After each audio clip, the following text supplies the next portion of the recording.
Hey, good afternoon, everybody. Dean Walters here with Aging Boldly. Today is your Thursday thoughts for aging, healthy aging.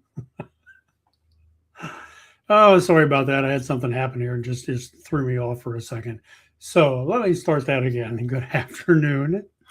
Welcome to my Aging Boldly crew, especially. I am Dean Walters, your Aging Boldly certified health coach, and today is your Thursday thoughts for healthy aging.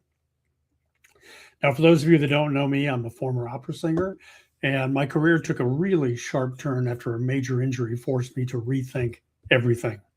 And what started as just therapy 16 years ago turned into a real revelation and that aging doesn't have to mean decline.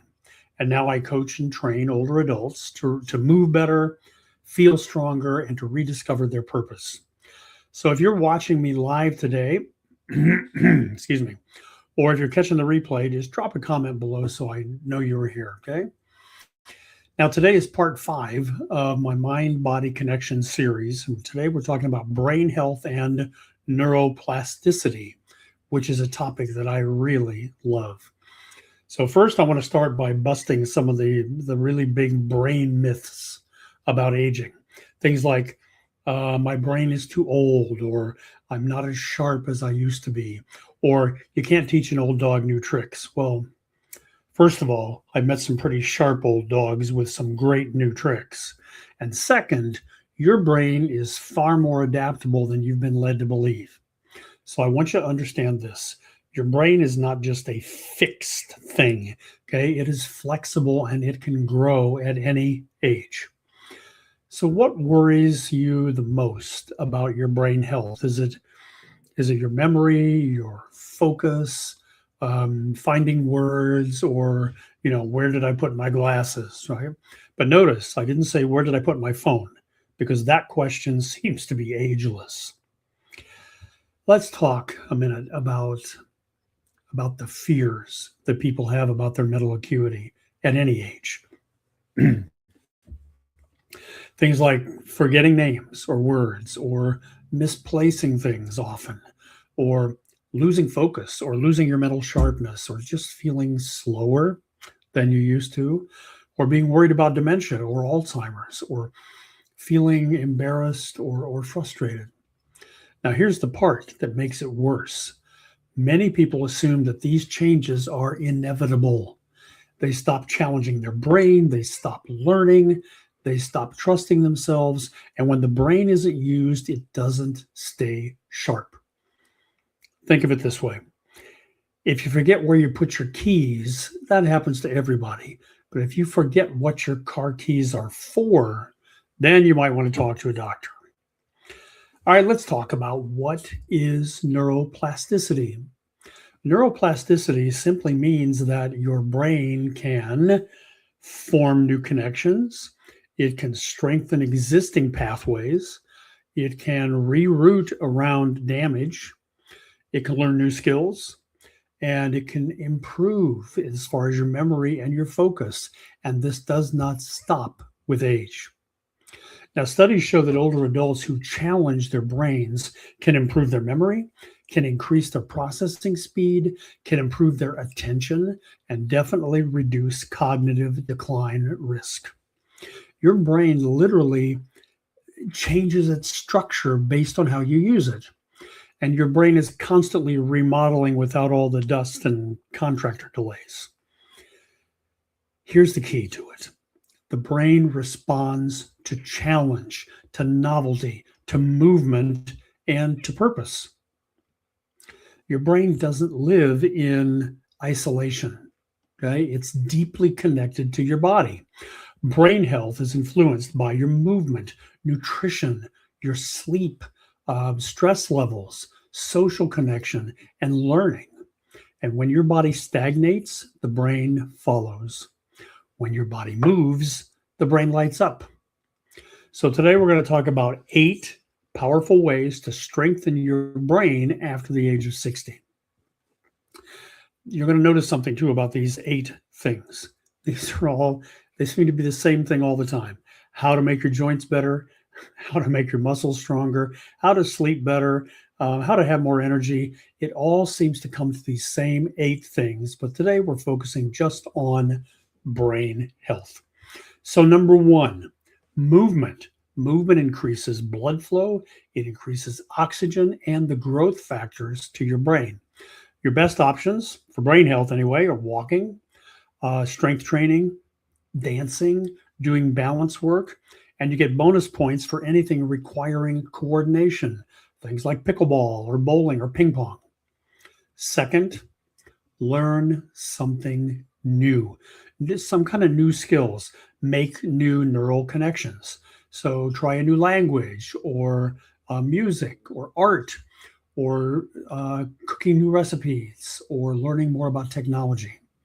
Because actually downloading the manual and learning how to use your phone, it counts and it'll help your brain. But that thing is basically a PhD program anyway. Number three, challenge your brain, but make it fun. Things like puzzles or games or strategy, but don't just do the same ones over and over. Mix it up. Use word games or card games or strategy games or different memory challenges. Novelty matters more than difficulty. Okay, number four, use your non dominant side. This is a big one. Brush your teeth with the opposite hand. Open your doors differently. Change your routines. This wakes up dormant brain pathways. You're going to feel awkward, true, but your brain is going to be growing. Number five is sleep. Sleep like it's brain medicine. Sleep is when your brain clears toxins, when your memory consolidates, when it resets your emotional balance. The less sleep, the more foggy brain. Number six, reduce chronic stress.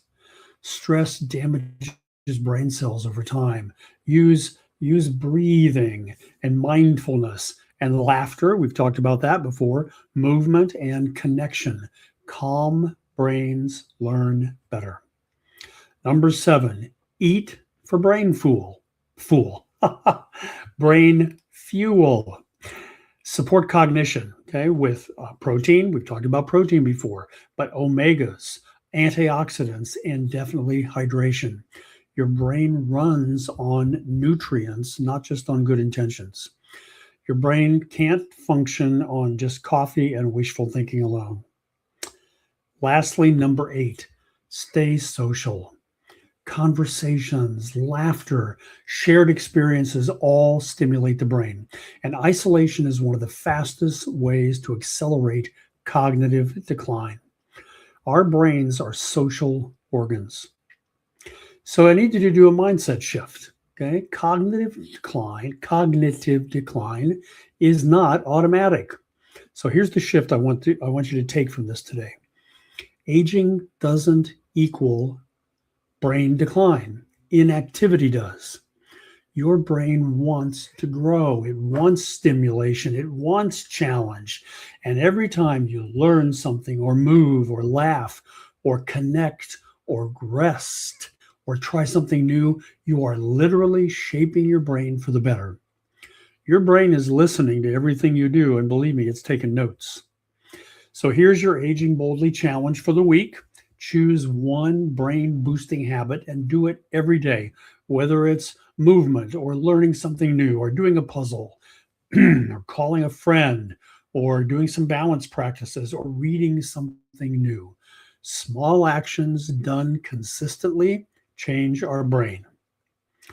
So what's one thing you could start this week to support your brain health? Just drop it in the comments. I'd love to hear it and support you on it. Friends, your brain is not finished, it's not fragile, and it's not stuck. It is adaptable, it's resilient, it's capable of growth, and it's capable of growth right now. Well, that's it for today. And if you'd like to know more about what I do and the services I provide, just go to, let me pop it up here on the screen. And let me make sure it's showing, which I believe it is.